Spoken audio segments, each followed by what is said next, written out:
Hello! Yan, today is kakain tayo ng nakwan seeds guys. Yan, ganyan po itsura niya guys. Then, ganito po yung kanyang plastic. Yan.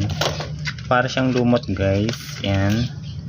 Yan. Tapos nabili ko ito sa TikTok guys. Yan. Sobrang sarap daw to. Then, trending siya sa TikTok guys. Mura ko na siya nabili sa TikTok to guys. Then, isasabay ko siya sa kanin. Kasi masarap daw isabay sa kanin to guys. Yan. Try nyo bumili ito ng ganito guys, ng nakwan seaweeds. Then mapapawaw ko sa sarap to guys. Yan.